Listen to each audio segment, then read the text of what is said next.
ਬਟਵਾਰੇ ਦੇ 2-3 ਸਾਲ ਬਾਅਦ ਪਾਕਿਸਤਾਨ ਤੇ ਹਿੰਦੁਸਤਾਨ ਦੀਆਂ ਹਕੂਮਤਾਂ ਨੂੰ ਖਿਆਲ ਆਇਆ ਕਿ ਅਖਲਾਕੀ ਕੈਦੀਆਂ ਦੀ ਤਰ੍ਹਾਂ ਪਾਗਲਾਂ ਦਾ ਵੀ ਤਬਾਦਲਾ ਹੋਣਾ ਚਾਹੀਦਾ ਹੈ।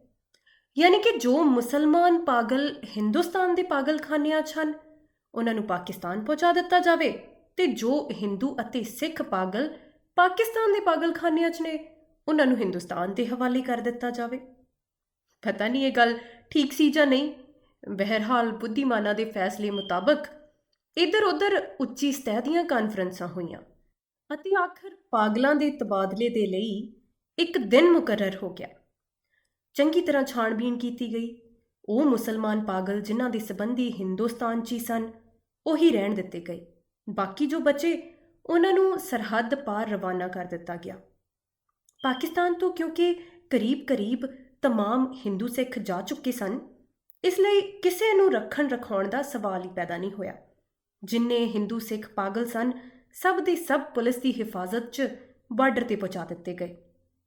ਉਧਰ ਦਾ ਪਤਾ ਨਹੀਂ, ਲੇਕਿਨ ਇੱਧਰ ਲਾਹੌਰ ਦੇ ਪਾਗਲਖਾਨੇ 'ਚ ਜਦੋਂ ਇਸ ਤਬਾਦਲੇ ਦੀ ਖਬਰ ਪਹੁੰਚੀ ਤਾਂ ਬੜੀਆਂ ਦਿਲਚਸਪ ਗੱਪਸ਼ਪ ਹੋਣ ਲੱਗੀਆਂ। ਇੱਕ ਮੁਸਲਮਾਨ ਪਾਗਲ ਜਿਹੜਾ 12 ਬਰਸ ਤੋਂ ਹਰ ਰੋਜ਼ ਬਾਕਾਇਦਗੀ ਨਾਲ ਜ਼ਮੀਂਦਾਰ ਪੜ੍ਹਦਾ ਸੀ, ਉਸ ਤੋਂ ਜਦੋਂ ਉਸਦੇ ਇੱਕ ਦੋਸਤ ਨੇ ਪੁੱਛਿਆ, ਮੌਲਵੀ ਸਾਹਿਬ, ਇਹ ਪਾਕਿਸਤਾਨ ਕੀ ਹੁੰਦਾ ਹੈ, ਤਾਂ ਉਸਨੇ ਬੜੇ ਸੋਚ ਵਿਚਾਰ ਦੇ ਬਾਅਦ ਜਵਾਬ ਦਿੱਤਾ ਕਿ ਹਿੰਦੁਸਤਾਨ ਵਿੱਚ ਇੱਕ ਅਜਿਹੀ ਜਗ੍ਹਾ ਹੈ ਜਿੱਥੇ ਉਸਤਰੇ ਬਣਦੇ ਨੇ। ਇਹ ਜਵਾਬ ਸੁਣ ਕੇ ਉਸਦਾ ਦੋਸਤ ਸੰਤੁਸ਼ਟ ਹੋ ਗਿਆ। ਇਸੇ ਤਰ੍ਹਾਂ ਇੱਕ ਸਿੱਖ ਪਾਗਲ ਨੇ ਦੂਸਰੇ ਸਿੱਖ ਪਾਗਲ ਤੋਂ ਪੁੱਛਿਆ ਕਿ ਸਰਦਾਰ ਜੀ, ਸਾਨੂੰ ਹਿੰਦੁਸਤਾਨ ਕਿਉਂ ਭੇਜਿਆ ਜਾ ਰਿਹਾ ਹੈ? ਸਾਨੂੰ ਤਾਂ ਉੱਥੋਂ ਦੀ ਬੋਲੀ ਨਹੀਂ ਆਉਂਦੀ। ਦੂਜਾ ਮੁਸਕਰਾਇਆ, ਕਹਿੰਦਾ, ਮੈਨੂੰ ਤਾਂ ਹਿੰਦੁਸਤਾਨ ਦੀ ਬੋਲੀ ਆਉਂਦੀ ਹੈ। ਹਿੰਦੁਸਤਾਨੀ ਬੜੇ ਸ਼ੈਤਾਨੀ ਆਕੜ ਫਿਰਤੇ ਹੈ। ਇੱਕ ਦਿਨ ਨਹਾਉਂਦੇ ਨਹਾਉਂਦੇ ਇੱਕ ਮੁਸਲਮਾਨ ਨੇ ਪਾਕਿਸਤਾਨ ਜ਼ਿੰਦਾਬਾਦ ਦਾ ਨਾਰਾ ਇੰਨੀ ਜ਼ੋਰ ਨਾਲ ਬੁਲੰਦ ਕੀਤਾ ਕਿ ਫਰਸ਼ ਤੇ ਫਿਸਲ ਕੇ ਡਿੱਗਿਆ ਤੇ ਬੇਹੋਸ਼ ਹੋ ਗਿਆ। ਕੁਝ ਪਾਗਲ ਇਹੋ ਜਿਹੇ ਵੀ ਸਨ ਜੋ ਪਾਗਲ ਨਹੀਂ ਸਨ। ਉਹਨਾਂ 'ਚ ਜ਼ਿਆਦਾਤਰ ਅਜਿਹੇ ਕਾਤਲ ਸੀ ਜਿਨ੍ਹਾਂ ਦੇ ਰਿਸ਼ਤੇਦਾਰਾਂ ਨੇ ਅਫਸਰਾਂ ਨੂੰ ਕੁਝ ਦੇ ਦਵਾ ਕੇ ਪਾਗਲਖਾਨੇ ਭਿਜਵਾ ਦਿੱਤਾ ਸੀ ਕਿ ਉਹ ਫਾਂਸੀ ਦੇ ਫੰਦੇ ਤੋਂ ਬਚ ਜਾਣ। ਇਹ ਪਾਗਲ ਕੁਝ ਸਮਝਦੇ ਸਨ ਕਿ ਹਿੰਦੁਸਤਾਨ ਤਕਸੀਮ ਕਿਉਂ ਹੋਇਆ ਹੈ ਤੇ ਪਾਕਿਸਤਾਨ ਕੀ ਹੈ, ਲੇਕਿਨ ਸਹੀ ਵਾਕਿਆਤ ਤੋਂ ਇਹ ਵੀ ਬੇਖਬਰ ਸਨ। ਅਖਬਾਰਾਂ ਤੋਂ ਉਹਨਾਂ ਨੂੰ ਕੁਝ ਪਤਾ ਨਹੀਂ ਸੀ ਚੱਲਦਾ ਤੇ ਪਹਿਰੇਦਾਰ ਸਿਪਾਹੀ ਅਨਪੜ੍ਹ ਤੇ ਜਾਹਿਲ ਸਨ, ਜਿਨ੍ਹਾਂ ਦੀ ਗੁਫ਼ਤਗੂ ਤੋਂ ਵੀ ਉਹ ਕੋਈ ਨਤੀਜਾ ਬਰਾਮਦ ਨਹੀਂ ਸਨ ਕਰ ਸਕਦੇ। ਉਹਨਾਂ ਨੂੰ ਸਿਰਫ ਇੰਨਾ ਪਤਾ ਸੀ ਕਿ ਇੱਕ ਆਦਮੀ ਮੁਹੰਮਦ ਅਲੀ ਜਿਨਾਹ ਹੈ, ਜਿਹਨੂੰ ਕਾਇਦੇ ਆਜ਼ਮ ਕਹਿੰਦੇ ਨੇ। ਉਸਨੇ ਮੁਸਲਮਾਨਾਂ ਲਈ ਇਹ ਅਲੱਗਾ ਮੁਲਕ ਬਣਾਇਆ ਹੈ ਜਿਹਦਾ ਨਾਂ ਪਾਕਿਸਤਾਨ ਹੈ। ਇਹ ਕਿੱਥੇ ਹੈ, ਇਹਦੀ ਭੂਗੋਲਿਕ ਸਥਿਤੀ ਕੀ ਹੈ, ਇਸ ਦੇ ਮੁਤਾਲਿਕ ਉਹ ਕੁਝ ਨਹੀਂ ਸਨ ਜਾਣਦੇ। ਇਹੀ ਕਾਰਨ ਹੈ ਕਿ ਉਹ ਸਭ ਪਾਗਲ ਜਿਨ੍ਹਾਂ ਦਾ ਦਿਮਾਗ ਪੂਰੀ ਤਰ੍ਹਾਂ ਵਿਗੜਿਆ ਹੋਇਆ ਨਹੀਂ ਸੀ, ਇਸ ਉਧੇੜ-ਬੁਣ 'ਚ ਗ੍ਰਿਫਤਾਰ ਸਨ ਕਿ ਉਹ ਪਾਕਿਸਤਾਨ ਵਿੱਚ ਹਨ ਜਾਂ ਹਿੰਦੁਸਤਾਨ ਵਿੱਚ। ਜੇ ਹਿੰਦੁਸਤਾਨ ਵਿੱਚ ਨੇ ਤਾਂ ਕਿਵੇਂ ਹੋ ਸਕਦਾ ਕਿ ਉਹ ਕੁਝ ਅਰਸਾ ਪਹਿਲਾਂ ਇੱਥੇ ਰਹਿੰਦੇ ਹੋਏ ਹਿੰਦੁਸਤਾਨ ਵਿੱਚ ਸਨ। ਇੱਕ ਪਾਗਲ ਤਾਂ ਹਿੰਦੁਸਤਾਨ ਅਤੇ ਪਾਕਿਸਤਾਨ ਅਤੇ ਹਿੰਦੁਸਤਾਨ ਦੇ ਚੱਕਰ ਕੁਝ ਅਜਿਹਾ ਗ੍ਰਿਫਤਾਰ ਹੋਇਆ ਕਿ ਹੋਰ ਜ਼ਿਆਦਾ ਪਾਗਲ ਹੋ ਗਿਆ।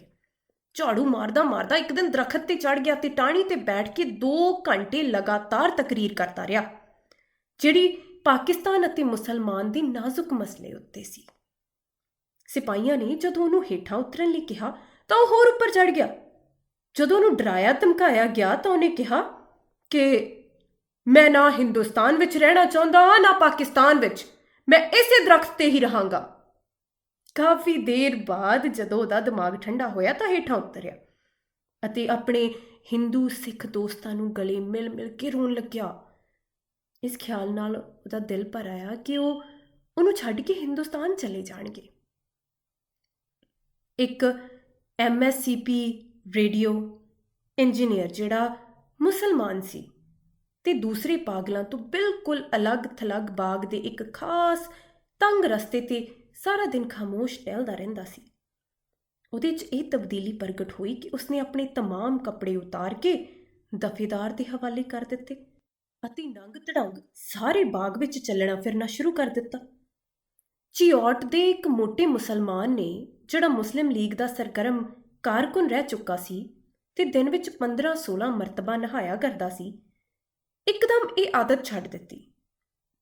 ਉਹਦਾ ਨਾਂ ਮੁਹੰਮਦ ਅਲੀ ਸੀ, ਕਿਉਂਕਿ ਉਸਨੇ ਇੱਕ ਦਿਨ ਆਪਣੇ ਜੰਗਲੇ 'ਚ ਐਲਾਨ ਕਰ ਦਿੱਤਾ ਕਿ ਉਹ ਕਾਇਦੇ ਆਜ਼ਮ ਮੁਹੰਮਦ ਅਲੀ ਜਿਨਾਹ ਹੈ। ਉਸ ਦੀ ਦੇਖਾ ਦੇਖੀ ਇੱਕ ਸਿੱਖ ਪਾਗਲ ਮਾਸਟਰ ਤਾਰਾ ਸਿੰਘ ਬਣ ਗਿਆ। ਇਸ ਤੋਂ ਪਹਿਲਾਂ ਕਿ ਖੂਨ ਖਰਾਬਾ ਹੋ ਜਾਵੇ, ਦੋਵਾਂ ਨੂੰ ਖਤਰਨਾਕ ਪਾਗਲ ਕਰਾਰ ਦੇ ਕੇ ਅਲੱਗ-ਅਲੱਗ ਬੰਦ ਕਰ ਦਿੱਤਾ ਗਿਆ। ਲਾਹੌਰ ਦਾ ਇੱਕ ਨੌਜਵਾਨ ਮੁਸਲਮਾਨ ਵਕੀਲ ਮੁਹੱਬਤ ਵਿੱਚ ਨਾਕਾਮ ਹੋ ਕੇ ਪਾਗਲ ਹੋ ਗਿਆ ਸੀ।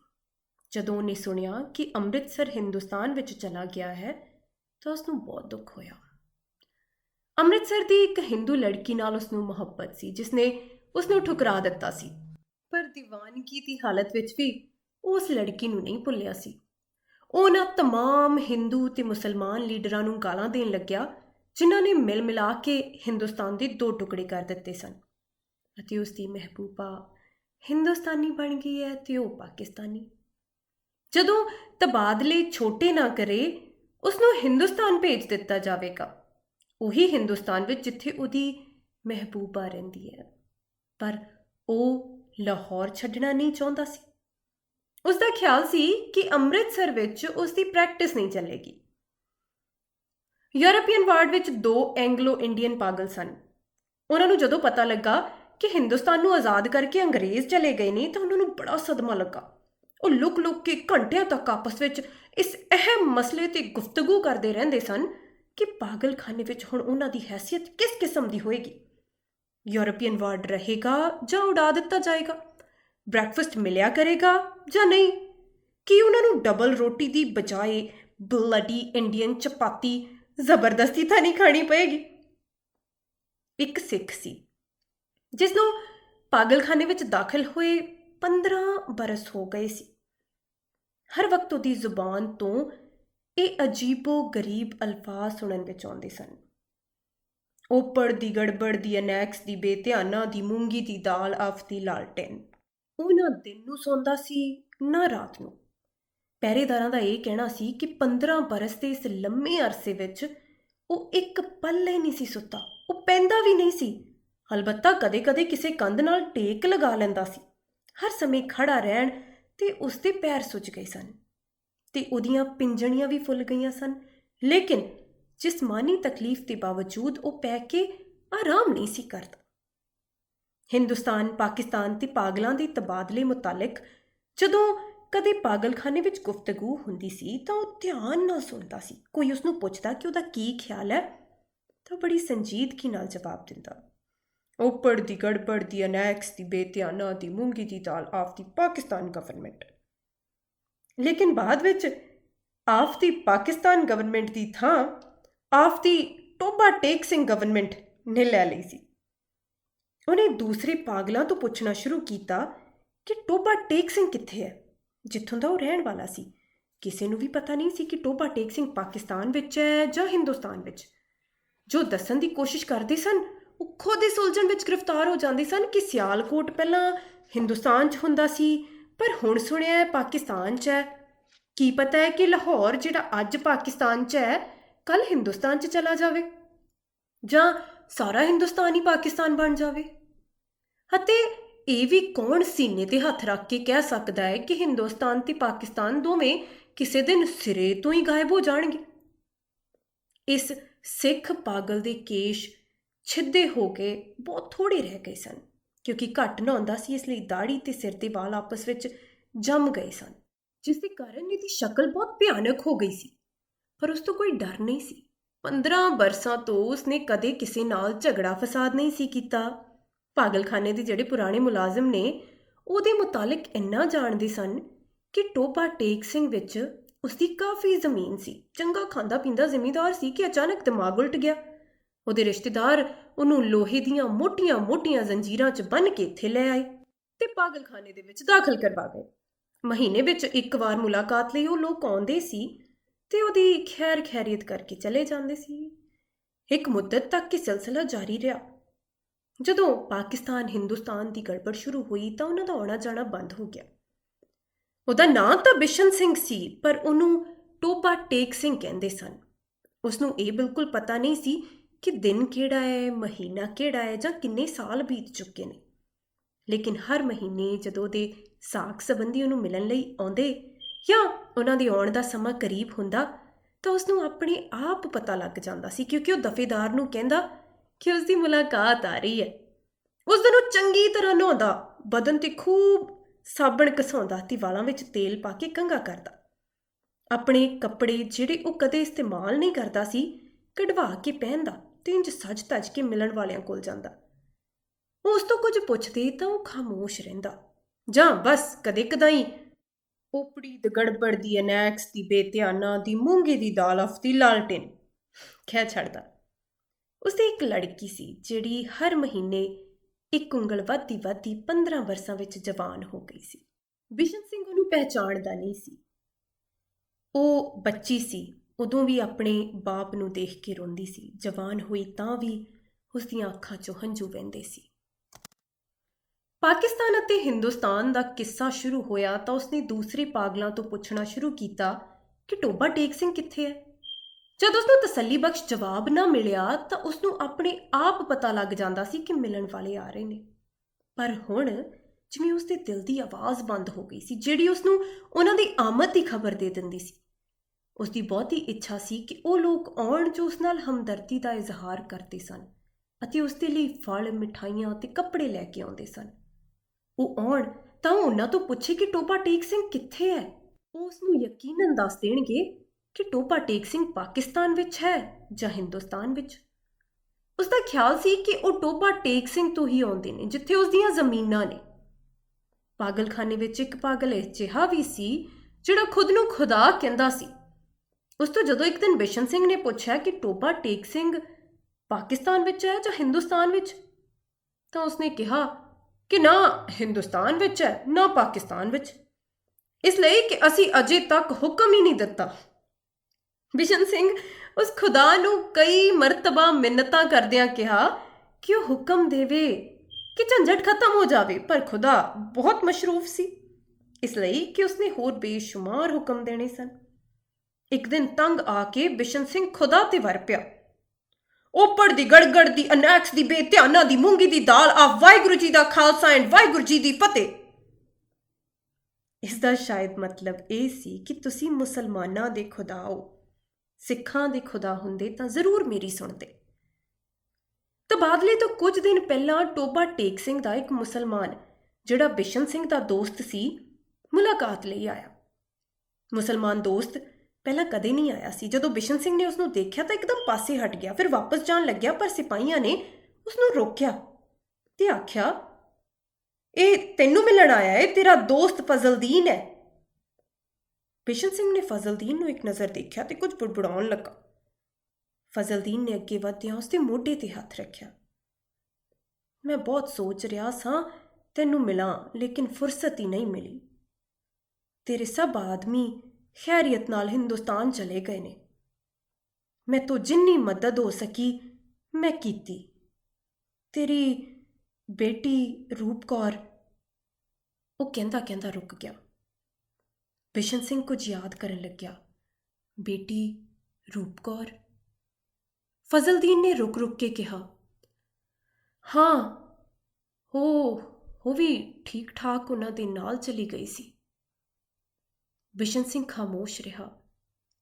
ਫਜ਼ਲਦੀਨ ਨੇ ਫਿਰ ਕਹਿਣਾ ਸ਼ੁਰੂ ਕੀਤਾ, ਉਹਨਾਂ ਮੈਨੂੰ ਕਿਹਾ ਸੀ ਕਿ ਮੈਂ ਤੇਰੀ ਖੈਰੀਅਤ ਪੁੱਛਦਾ ਰਹਾਂ। ਭਾਈ ਬਲਬੀਰ ਸਿੰਘ ਤੇ ਭਾਈ ਵਧਾਵਾ ਸਿੰਘ ਨੂੰ ਮੇਰਾ ਸਲਾਮ ਕਹਿਣਾ ਤੇ ਭੈਣ ਅੰਮ੍ਰਿਤ ਕੌਰ ਨੂੰ ਵੀ। ਭਾਈ ਬਲਬੀਰ ਸਿੰਘ ਨੂੰ ਕਹਿਣਾ ਕਿ ਫਜ਼ਲਦੀਨ ਰਾਜ਼ੀ ਖੁਸ਼ੀ ਹੈ। 2 ਬੂਰੀਆਂ ਮੱਝਾਂ ਜਿਹੜੀਆਂ ਉਹ ਛੱਡ ਕੇ ਗਏ ਸਨ, ਉਹਨਾਂ 'ਚੋਂ ਇੱਕ ਨੇ ਕੱਟਾ ਦਿੱਤਾ ਹੈ ਤੇ ਦੂਸਰੀ ਦੇ ਕੱਟੀ ਹੋਈ ਸੀ, ਪਰ ਉਹ 6 ਦਿਨ ਦੀ ਹੋ ਕੇ ਮਰ ਗਈ। ਤੇ ਮੇਰੇ ਲਾਇਕ ਜੇ ਕੋਈ ਖਿਦਮਤ ਹੋਵੇ ਕਹਿਣਾ, ਮੈਂ ਹਰ ਵਕਤ ਤਿਆਰ ਹਾਂ। ਤੇ ਇਹ ਤੇਰੇ ਲਈ ਥੋੜ੍ਹੇ ਜਿਹੇ ਭਰੂੰਡੇ ਲੈ ਕੇ ਆਇਆ। ਬਿਸ਼ਨ ਸਿੰਘ ਨੇ ਭਰੂੰਡਿਆਂ ਦੀ ਪੋਟਲੀ ਲੈ ਕੇ ਕੋਲ ਖੜੇ ਸਿਪਾਹੀ ਦੇ ਹਵਾਲੇ ਕਰ ਦਿੱਤੀ ਤੇ ਫਜ਼ਲਦੀਨ ਤੋਂ ਪੁੱਛਿਆ, ਟੋਬਾ ਟੇਕ ਸਿੰਘ ਕਿੱਥੇ ਹੈ? ਫਜ਼ਲਦੀਨ ਨੇ ਕਦਰੇ ਹੈਰਤ ਨਾਲ ਕਿਹਾ, ਕਿੱਥੇ ਹੈ? ਉੱਥੇ ਹੈ ਜਿੱਥੇ ਸੀ। ਬਿਸ਼ਨ ਸਿੰਘ ਨੇ ਫਿਰ ਪੁੱਛਿਆ, ਪਾਕਿਸਤਾਨ ਵਿੱਚ ਹੈ ਜਾਂ ਹਿੰਦੁਸਤਾਨ ਵਿੱਚ? ਹਿੰਦੁਸਤਾਨ ਵਿੱਚ। ਨਹੀਂ ਨਹੀਂ, ਪਾਕਿਸਤਾਨ ਵਿੱਚ। ਫਜ਼ਲਦੀਨ ਬੌਖਲਾ ਜਿਹਾ ਗਿਆ। ਬਿਸ਼ਨ ਸਿੰਘ ਬੁੜਬੁੜਾਉਂਦਾ ਹੋਇਆ ਚਲਿਆ ਗਿਆ। ਹੋਪੜੀ ਦੀ ਗੜਗੜ ਦੀ ਅਨੈਕਸ ਦੀ ਬੇਧਿਆਨਾ ਦੀ ਮੂੰਗੀ ਦੀ ਦਾਲ of Pakistan and Hindustan of the ਦੁਰਫਟੇ ਮੂੰਹ। ਤਬਾਦਲੇ ਦੀਆਂ ਤਿਆਰੀਆਂ ਮੁਕੰਮਲ ਹੋ ਚੁੱਕੀਆਂ ਸਨ। ਇੱਧਰ ਤੋਂ ਉੱਧਰ ਤੇ ਉੱਧਰ ਤੋਂ ਇੱਧਰ ਆਉਣ ਵਾਲੇ ਪਾਗਲਾਂ ਦੀਆਂ ਸੂਚੀਆਂ ਪਹੁੰਚ ਚੁੱਕੀਆਂ ਸਨ ਤੇ ਤਬਾਦਲੇ ਦਾ ਦਿਨ ਵੀ ਨਿਸ਼ਚਿਤ ਹੋ ਚੁੱਕਾ ਸੀ। ਸਖਤ ਸਰਦੀਆਂ ਸਨ ਜਦੋਂ ਲਾਹੌਰ ਦੇ ਪਾਗਲਖਾਨੇ ਵਿੱਚੋਂ ਹਿੰਦੂ ਸਿੱਖ ਪਾਗਲਾਂ ਦੀਆਂ ਭਰੀਆਂ ਹੋਈਆਂ ਲਾਰੀਆਂ ਪੁਲਿਸ ਦੀ ਰੱਖਿਆ ਦਸਤਿਆਂ ਦੇ ਨਾਲ ਰਵਾਨਾ ਹੋਈਆਂ। ਸਬੰਧਤ ਅਫਸਰ ਵੀ ਹਮਰਾਹ ਸਨ। ਵਾਹਗਾ ਬਾਰਡਰ ਤੇ ਦੋਹਾਂ ਤਰਫਾਂ ਦੇ ਸੁਪਰਿੰਟੈਂਡੈਂਟ ਇੱਕ ਦੂਜੇ ਨਾਲ ਮਿਲੇ ਤੇ ਆਰੰਭਕ ਕਾਰਵਾਈ ਖਤਮ ਹੋਣ ਤੋਂ ਬਾਅਦ ਤਬਾਦਲਾ ਸ਼ੁਰੂ ਹੋ ਗਿਆ, ਜਿਹੜਾ ਰਾਤ ਭਰ ਜਾਰੀ ਰਿਹਾ। ਪਾਗਲਾਂ ਨੂੰ ਲਾਰੀਆਂ ਵਿੱਚੋਂ ਕੱਢਣਾ ਤੇ ਉਹਨਾਂ ਨੂੰ ਦੂਸਰੇ ਅਫਸਰਾਂ ਦੇ ਹਵਾਲੇ ਕਰਨਾ ਬੜਾ ਔਖਾ ਕੰਮ ਸੀ। ਕੁਝ ਤਾਂ ਬਾਹਰ ਨਿਕਲਦੇ ਹੀ ਨਹੀਂ ਸਨ। ਜਿਹੜੇ ਨਿਕਲਣ ਲਈ ਰਜ਼ਾਮੰਦ ਹੋ ਜਾਂਦੇ ਉਹਨਾਂ ਨੂੰ ਸੰਭਾਲਣਾ ਮੁਸ਼ਕਿਲ ਹੋ ਜਾਂਦਾ, ਕਿਉਂਕਿ ਉਹ ਇੱਧਰ ਉੱਧਰ ਭੱਜ ਉੱਠਦੇ ਸੀ। ਜਿਹੜੇ ਨੰਗੇ ਸਨ ਉਹਨਾਂ ਨੂੰ ਕੱਪੜੇ ਪਹਿਨਾਏ ਜਾਂਦੇ ਤਾਂ ਉਹ ਫਾੜ ਕੇ ਆਪਣੀ ਤਨ ਤੋਂ ਅਲੱਗ ਕਰ ਦਿੰਦੇ। ਕੋਈ ਗਾਲਾਂ ਕੱਢ ਰਿਹਾ ਹੈ, ਕੋਈ ਗਾ ਰਿਹਾ ਹੈ, ਕੁਝ ਆਪਸ 'ਚ ਲੜ ਰਹੇ ਨੇ, ਕੁਝ ਰੋ ਰਹੇ ਨੇ, ਬਕ ਰਹੇ ਨੇ। ਕੰਨ ਪਈ ਆਵਾਜ਼ ਸੁਣਾਈ ਨਹੀਂ ਦਿੰਦੀ ਸੀ। ਪਾਗਲ ਔਰਤਾਂ ਦਾ ਸ਼ੋਰ ਸ਼ਰਾਬਾ ਅਲੱਗ ਤੇ ਸਰਦੀ ਇੰਨੀ ਕੜਾਕੇ ਦੀ ਕਿ ਦੰਦ ਨਾਲ ਦੰਦ ਵੱਜ ਰਹੇ ਸੀ। ਪਾਗਲਾਂ ਦੀ ਅਕਸਰੀਅਤ ਇਸ ਤਬਾਦਲੇ ਦੇ ਹੱਕ ਵਿੱਚ ਨਹੀਂ ਸੀ, ਇਸ ਲਈ ਕਿ ਉਹਨਾਂ ਦੀ ਸਮਝ ਵਿੱਚ ਨਹੀਂ ਸੀ ਆ ਰਿਹਾ ਕਿ ਉਹਨਾਂ ਨੂੰ ਆਪਣੀ ਜਗ੍ਹਾ ਤੋਂ ਉਖਾੜ ਕੇ ਕਿੱਥੇ ਸੁੱਟਿਆ ਜਾ ਰਿਹਾ ਹੈ। ਉਹਨਾਂ 'ਚੋਂ ਜਿਹੜੇ ਕੁਝ ਸੋਚ ਸਮਝ ਸਕਦੇ ਸਨ, ਪਾਕਿਸਤਾਨ ਜ਼ਿੰਦਾਬਾਦ ਤੇ ਪਾਕਿਸਤਾਨ ਮੁਰਦਾਬਾਦ ਦੇ ਨਾਅਰੇ ਲਗਾ ਰਹੇ ਸੀ। 2-3 ਵਾਰ ਫਸਾਦ ਹੁੰਦੇ ਹੁੰਦੇ ਬਚਿਆ, ਕਿਉਂਕਿ ਕੁਝ ਮੁਸਲਮਾਨਾਂ ਤੇ ਸਿੱਖਾਂ ਨੂੰ ਇਹ ਨਾਅਰੇ ਸੁਣ ਕੇ ਤੈਸ਼ ਆ ਗਿਆ ਸੀ। ਜਦੋਂ ਬਿਸ਼ਨ ਸਿੰਘ ਦੀ ਵਾਰੀ ਆਈ ਤੇ ਵਾਹਗਾ ਦੇ ਉਸ ਪਾਰ ਸਬੰਧਤ ਅਫਸਰ ਨੇ ਉਸ ਦਾ ਨਾਂ ਰਜਿਸਟਰ ਵਿੱਚ ਦਰਜ ਕਰਨ ਲੱਗਿਆ ਤਾਂ ਉਹਨੇ ਪੁੱਛਿਆ, ਟੋਬਾ ਟੇਕ ਸਿੰਘ ਕਿੱਥੇ ਹੈ? ਪਾਕਿਸਤਾਨ ਵਿੱਚ ਜਾਂ ਹਿੰਦੁਸਤਾਨ ਵਿੱਚ? ਸਬੰਧਤ ਅਫਸਰ ਹੱਸਿਆ, ਪਾਕਿਸਤਾਨ ਵਿੱਚ। ਇਹ ਸੁਣ ਕੇ ਬਿਸ਼ਨ ਸਿੰਘ ਕੁੱਦ ਕੇ ਇੱਕ ਤਰਫ ਹਟਿਆ ਤੇ ਭੱਜ ਕੇ ਆਪਣੇ ਬਚੇ ਹੋਏ ਸਾਥੀਆਂ ਦੇ ਕੋਲ ਪਹੁੰਚ ਗਿਆ। ਪਾਕਿਸਤਾਨੀ ਸਿਪਾਹੀਆਂ ਨੇ ਉਸ ਨੂੰ ਫੜ ਲਿਆ ਤੇ ਦੂਜੇ ਪਾਸੇ ਲਿਜਾਣ ਲੱਗੇ, ਪਰ ਉਹਨੇ ਤੁਰੰਤ ਤੋਂ ਇਨਕਾਰ ਕਰ ਦਿੱਤਾ। ਟੋਬਾ ਟੇਕ ਸਿੰਘ ਇੱਥੇ ਹੈ, ਉਹ ਹੋਰ ਜ਼ੋਰ-ਜ਼ੋਰ ਦੀ ਚੀਕਣ ਲੱਗਾ। ਹੋਪੜੀ ਦੀ ਗੜਗੜ ਦੀ ਅਨੈਕਸ ਦੀ ਬੇਧਿਆਨਾ ਦੀ ਮੂੰਗੀ ਦੀ ਦਾਲ of the Toba Tek Singh and Pakistan. ਉਸਨੂੰ ਬਹੁਤ ਸਮਝਾਇਆ ਗਿਆ ਕਿ ਦੇਖ, ਹੁਣ ਟੋਬਾ ਟੇਕ ਸਿੰਘ ਹਿੰਦੁਸਤਾਨ ਵਿੱਚ ਚਲਾ ਗਿਆ ਹੈ। ਜੇਕਰ ਨਹੀਂ ਗਿਆ ਤਾਂ ਉਹਨੂੰ ਫੌਰਨ ਉੱਥੇ ਭੇਜ ਦਿੱਤਾ ਜਾਏਗਾ। ਪਰ ਉਹ ਨਾ ਮੰਨਿਆ। ਜਦੋਂ ਉਸਨੂੰ ਜ਼ਬਰਦਸਤੀ ਦੂਜੇ ਪਾਸੇ ਲਿਜਾਣ ਦੀ ਕੋਸ਼ਿਸ਼ ਕੀਤੀ ਗਈ ਤਾਂ ਉਹ ਵਿਚਕਾਰ ਇੱਕ ਜਗ੍ਹਾ ਇਸ ਅੰਦਾਜ਼ ਵਿੱਚ ਆਪਣੀਆਂ ਸੁੱਜੀਆਂ ਹੋਈਆਂ ਟੰਗਾਂ 'ਤੇ ਖੜਾ ਹੋ ਗਿਆ ਜਿਵੇਂ ਹੁਣ ਉਸਨੂੰ ਕੋਈ ਤਾਕਤ ਨਹੀਂ ਹਿਲਾ ਸਕੇਗੀ। ਆਦਮੀ ਕਿਉਂਕਿ ਬੇਜ਼ਰਰ ਸੀ, ਇਸ ਲਈ ਉਸ ਨਾਲ ਜ਼ਿਆਦਾ ਜ਼ਬਰਦਸਤੀ ਨਾ ਕੀਤੀ ਗਈ। ਉਸਨੂੰ ਉੱਥੇ ਹੀ ਖੜਾ ਰਹਿਣ ਦਿੱਤਾ ਗਿਆ ਤੇ ਹੋਰ ਤਬਾਦਲੇ ਦਾ ਬਾਕੀ ਕੰਮ ਹੁੰਦਾ ਰਿਹਾ। ਸੂਰਜ ਨਿਕਲਣ ਤੋਂ ਪਹਿਲਾਂ ਅਡੋਲ ਖੜੇ ਬਿਸ਼ਨ ਸਿੰਘ ਦੇ ਹਲਕ ਵਿੱਚੋਂ ਇੱਕ ਅਸਮਾਨ ਚੀਰਦੀ ਚੀਖ ਨਿਕਲੀ। ਇੱਧਰ ਉੱਧਰ ਤੋਂ ਕਈ ਅਫਸਰ ਭੱਜੇ ਆਏ ਤੇ ਉਹਨਾਂ ਦੇਖਿਆ ਕਿ ਉਹ ਆਦਮੀ ਜਿਹੜਾ 15 ਬਰਸ ਤੱਕ ਦਿਨ ਰਾਤ ਆਪਣੀਆਂ ਟੰਗਾਂ 'ਤੇ ਖੜਾ ਰਿਹਾ, ਮੂੰਹ 'ਤੇ ਮੂੰਹ ਲੇਟਿਆ ਹੈ। ਉਧਰ ਖਾਰਦਾਰ ਤਾਰਾਂ ਦੇ ਪਿੱਛੇ ਹਿੰਦੁਸਤਾਨ ਸੀ, ਇੱਧਰ ਵੀ ਉਹੋ ਜਿਹੀਆਂ ਤਾਰਾਂ ਦੇ ਪਿੱਛੇ ਪਾਕਿਸਤਾਨ, ਤੇ ਵਿਚਕਾਰ ਜ਼ਮੀਨ ਦੇ ਉਸ ਟੁਕੜੇ ਉੱਤੇ ਜਿਸ ਦਾ ਕੋਈ ਨਹੀਂ ਸੀ, ਟੋਬਾ ਟੇਕ ਸਿੰਘ ਪਿਆ ਸੀ।